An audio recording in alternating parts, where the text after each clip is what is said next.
I'm Peter Bailey and welcome back to NiteCap. I hope you guys digested that last conversation. In this upcoming episode, I head down to Coral Gables to reconnect with my buddy Brad Meltzer, the author and host of the History Channel's Decoded. I meet up with him at his book signing, and it was pretty cool reconnecting with Brad because our first conversation, we filmed it at an airport, and I guess we were trying to be, off the beaten path and nearly got in trouble for it. But me and Brad discussed something that I've been very curious about, the issue of the Illuminati and how the hip-hop community just seems very fascinated with this idea that somehow these artists, after working excruciatingly hard to reach the pinnacle of success, somehow there was a secret society that handed them the keys. Now, while, in America, we love to look at the guy at the top and kind of say, he didn't work for it, but I think, is there a larger systematic issue here of us as a people within our culture, we love to kind of tear down each other's success? And it's funny because Brad kind of alluded to that. Brad's comments were that basically it's very ironic that the accusations of Jay-Z and Kanye West and these artists being in the Illuminati actually emanates from within the hip-hop community and not outside of it. What do you think? We love to hear from you.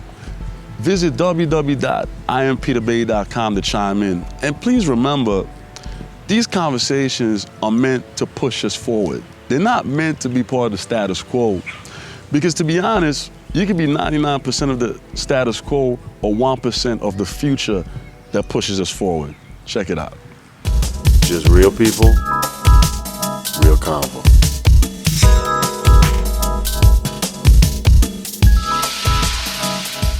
I'm Peter Bailey, and after leaving Yo Gotti, I headed to Coral Gables to reconnect with author Brad Meltzer at his book signing, where myself and his adoring fans packed inside to savor Meltzer's view on America's fixation with conspiracies, one of which being the Illuminati and its place in pop culture. Brad, how you doing? Good to see you here. Brad, we had a little fun earlier because I remember the first conversation we had. We were out by the airport. Oh, yeah. First of all, what luck we weren't arrested. I know. Because that was the most illegal interview I've ever done. And I'm happy to say that I brought that to you. What? I actually want to remember, why are we out there? Because in our heads, we thought it was a good idea to be like, we're going to film on the runway. We're going to film right under where the planes land. And the concept for NiteCap. At night. Yeah. Because it was NiteCap. It was this very soulful conversation. I think it's because I was so pale that you thought I would glow in the dark. Yeah, we didn't need lights because back then I didn't have a budget. That's right.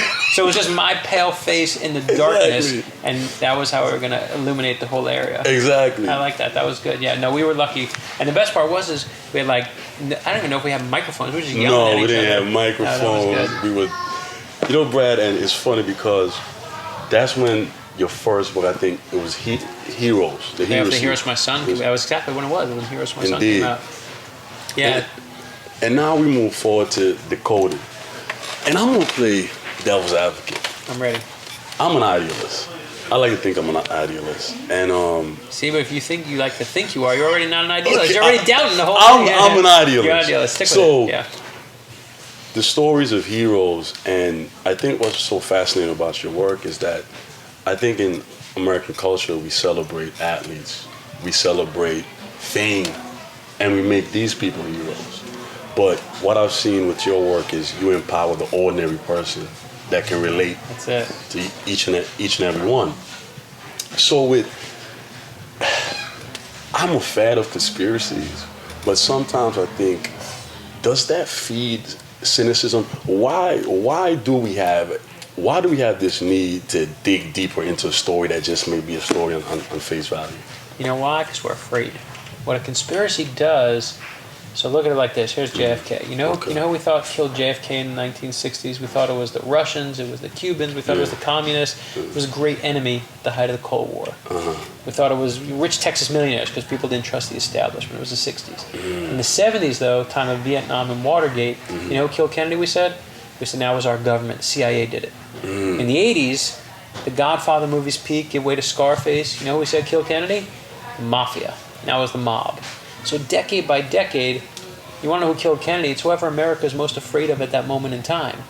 And that's the answer to your question is every great conspiracy is a mirror you hold up to yourself, and it shows you your fears. It shows you what you're afraid of. And that's why, to me, that's why they're important, right? Is to talk about that. And I think it becomes this large spider web of larger entities, because are we afraid to think that one person could possibly cause havoc? Is a reason why we tie everything into this large government. No, that's exactly why. See, what the whole idea is that if we stop, and people say they don't think Lee Harvey Oswald, for instance, did it alone, and they don't want to think that Lee Harvey Oswald did it alone, because if they do, that means one guy, that the whole government of the United States could be jackknifed by a high school dropout. And that thought is scary, right? So what's scarier to you? That one guy could wreck our lives in one day, or that, the world has a plan and it takes a lot of people to do that? And that's the real answer. People are just, you don't want to believe that everything in your life could be taken away in kind of just by one absurd, lone, crazy man. What do you think we're fearful of right now as America stands right now? What do you think on our psyche we wake up worried about? Is the economy? Is it foreign terrorism? What is it right now? It's that mirror of terror that we're looking at. Yeah, I think right now, we blame just about everything on our own government. That's what we're scared of. You look at, whatever the conspiracy is now, we say, oh, the government did it. And you open up any newspaper, look at anything in the last couple weeks, you see why? Right? We're terrified and hate our own government. These guys are killing each other on both sides of the aisle. So that's our fear right now. That's what scares everyone right now. But what we should be scared of? Is the first thing you said. They had a convention a couple of years ago where they brought together the best scientists that are futurists, people that think about the future. And they said the number one thing that we as Americans should be scared of is an individual or a small group that's willing to die for their cause. That's exactly what terrorists do. But instead of being focused on the terrorist side anymore, our real fear is our own government. And that says some bad stuff about where we are today. And that's why I think we go back to, have we become such a cynical society, and idealism is not as marketable as cynicism? You know what? I believe in idealism. I believe that ordinary people change the world. I believe over and over, I say it in all my work, is in the power of that regular person. And to me, it's as important, if you look at these stories, even in telling the story of Lee Harvey Oswald, is important to me to remind people that they have that power. And like you said at the top, that's what whether it's fiction, whether it's nonfiction, our TV show, the kids' books we do, is I think that today, as you said, we think that reality TV show stars and a loudmouth athlete is a hero. That is not a hero. That is fame. That is someone who's famous. That's different than being a hero. Exactly. And I think we need to move everyone back and redefine what a hero is today. And this is, to me, just a part of it. Is just kind of reminding people of all this history that we look at. History is not a bunch of dates and facts. It's not made by important people. It's real people just making the best out of extraordinary circumstances. And it's that, and you know what? History is a selection process, and it chooses every single one of us every single day. And the only question is, do you hear the call? Brad, I want to bring up something that's been really juicy in pop culture. I'm ready, juicy. Hip hop is a big part of our history right now. No one knows more about it than me. Okay. So I'm ready. I would go as far to say that these guys are not a new rockers, where they're setting trends, they're pushing an envelope. But Brad, I'm gonna give you an honest question about an honest topic that keeps being illuminated. Before I ask, who's your favorite star? You listen to Jay-Z, Rick Ross, we're in Miami. The funny thing is, and you can't even listen to him now, but I grew up, Uncle Luke was the man here. Luther Campbell, when I was in high school, Luther Campbell, so my father-in-law owns Jumbo's restaurant. Yeah, right? The iconic Jumbo, first to integrate. Rick Ross filmed his last video at Jumbo's. Lenny Kravitz goes and eats at Jumbo's. Yeah. Everybody goes to Jumbo's. Yeah. And I just love. There's nothing better than that the best soul food in all of Miami and the best fried chicken and the best fried shrimp is served by my father-in-law, right? And everyone looks at me and they're like, "What? Are you kidding me?" So to me, Uncle Luke was, he was the first. Listen, I love everyone that comes now, but you gotta love the originals, there, and all the craziness that goes with it in the best way. Exactly. My buddy just told me this story that he said he went into Uncle Luke's place and he said, "Can I smoke a cigar in here?" And the guy goes, "You can smoke anything you want in here." This was like, now that is Miami right there. That is Miami. Now, Decoded and the controversies, the Illuminati. I knew you were going to ask about that. Of course, you're going to ask about that. Right? You want to know if Jay-Z's... But here is my twist to it. Yeah, hit it.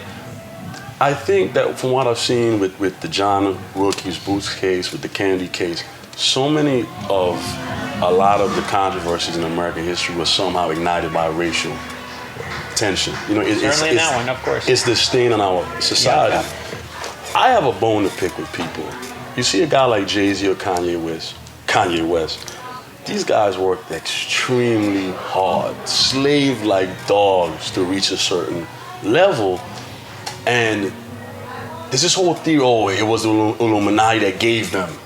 No. It's kind of like, does that discredit these guys that are from the inner city? Just to say all of their hard work was just... See, the thing that really bothers me is it's not just that, it just takes away, and it almost makes it like they needed help, right? As if they couldn't do it on their own. Indeed. But again, I think it goes back to what we were talking about before. You're trying to explain something. And for some people, it's what they're afraid of, right? The success of someone they don't want succeeding or how they get there. And maybe... So were we afraid of a bunch of brothers from inner cities? Listen, there's a good part of America that would not be happy to see, the guys from the inner city being the ones who are running the company, right? I mean, but I don't think that's what it is, because the truth is, it's within the hip hop community that all the accusations. There's no, the Ku Klux Klan is not saying that he's throwing.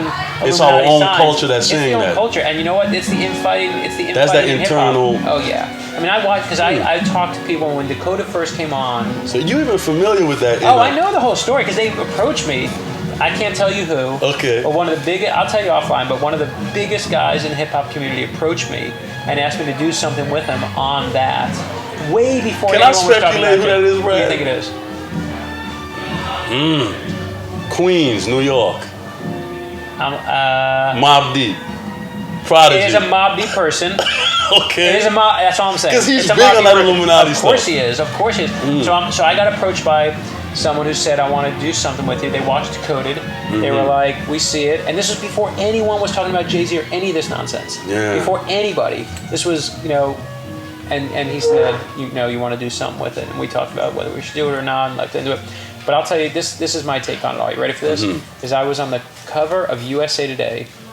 He took a picture of me for one of my books. Yeah. And the cameraman said, give me a pose, and I gave him my pose, and then he said, give me another pose. I don't have that many poses, right? You got lots of poses. I got no poses, right? I'm a white Jewish guy from Miami. I got no poses. So now I eventually go like this because I gave my arm cross, and I gave him my and I had nothing left, so I just go like this. I see where this is going.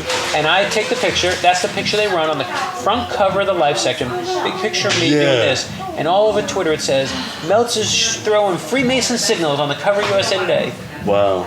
I don't know a Freemason signal. I went to my Freemason friends. I said, I go right to the Scottish Rite headquarters, the headquarters of Freemasonry in Washington, D.C. I said, was I throwing Freemason signal? I had no idea what I was doing, but suddenly I was that guy. So, you were on the cover of USA Today, and people thought that was a symbol.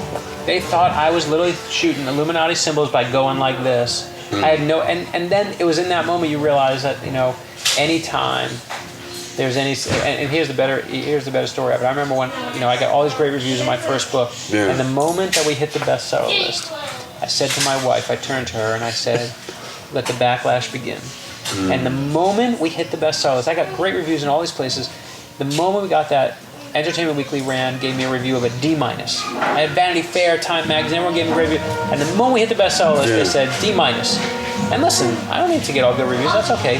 But the point is once you have any success, there's going to be someone that's going to try and take it away. That's what we do with everyone in our culture. We love to build them up, and we love to take them down. And so anytime you see that, there's going to be people that are immediately clawing to try and figure out, oh, this guy made it, what's he doing? Oh, he went like this, and he must have made it because the Freemasons and the Illuminati got him in there. So, not to say that, there aren't people who are trying to use some of that to their advantage, because there are some guys who, definitely do it and they know what they're doing, and that's part of the marketing, and that's the way it goes. Welcome to America. Everyone's got to have their gimmick. And you know, finally, Brad, we're all artists. We're all driven by a story. What drives your passion to unravel these mysteries? You know what? I don't think it's anything more than just a simple desire to know the truth.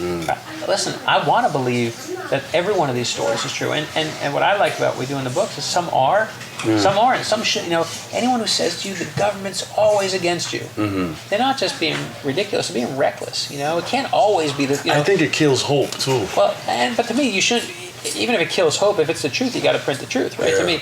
But I think it's you can't be all one way. What I pride myself on is sometimes I say, you know what, that is bad. Sometimes there are people who are doing bad things. Sometimes it's totally ridiculous and overstated.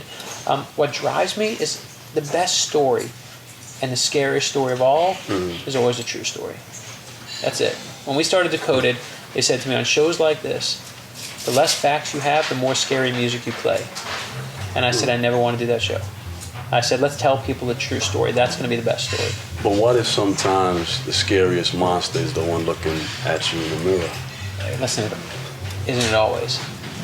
Right? The best enemy you're ever going to have in your whole life is yourself. That's it, always. That is it. That is the answer to life. That's the battle you're going to forever fight. It's the battle that hopefully you try to win, but that's always going to be your greatest enemy. And how we come to terms with self. Accept yourself for who you are. Love yourself for who you are. And I love this conversation, Brad. Love it. Always good. Well, man.